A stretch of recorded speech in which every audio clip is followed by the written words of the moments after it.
Hello and welcome to the first in a series of videos from Coast TV, where we're going to be looking at answering your questions and sharing our knowledge with you on digital marketing.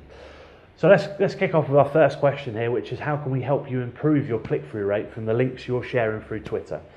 And to begin to look at this, we want to look at the difference between Twitter and Facebook. Now, when you share a piece of content like a link on Facebook, the visibility of that is actually determined by an algorithm called EdgeRank.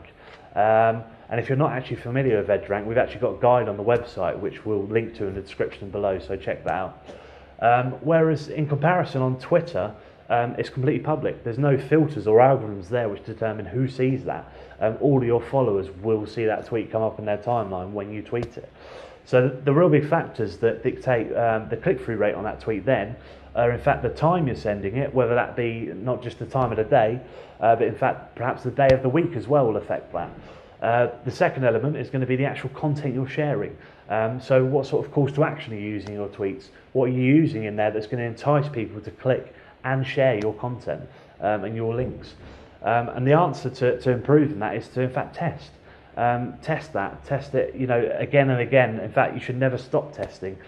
Try different days of the week. Try testing different, calls to action and things like that. But what's most important here is that we're accurately measuring how these are improving, how these different tests we're running are actually improving to make the educated decisions on what's working and what's not working. And to do that, we're going to recommend two tools to you. The first one is Google's URL shortener, goo.gl, which you might see in this mock-up tweet here.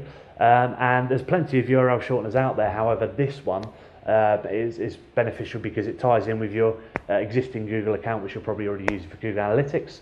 And the great thing is this gives a mini dashboard of how that URL is performing, such as how many clicks it's received, at what time of the day it received those on those days. It also gives you a geographical overlay as well of where in the world they clicked it.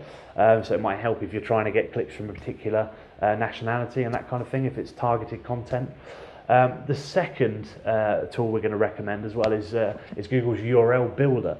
Now this tool basically adds a custom tag to your URL, and it's most popularly used in email marketing, I'd say. With you might send an email out with an email campaign, and it will have several links to the same page.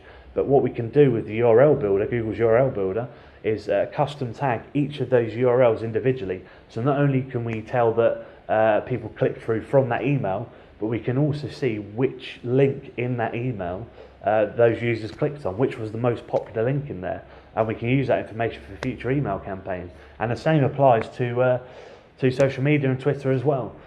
So what we can actually do, the benefit here is an additional one with Twitter, is that when people may find your link beneficial, may find it of use, they may not use the same URL shortener when they reshare it or retweet it. And what they do is they use their own URL shortener. However, if we can add that custom tag to the end of the URL when they click on it, hopefully they'll copy that into it too, and we'll still be able to measure the result of that tweet we sent in Google Analytics. So really, I mean, that's all there is to it. I mean, if you have any questions or queries, please let us know below. Other than that, thank you for listening to the first edition of Coast TV, and we hope to see you again soon.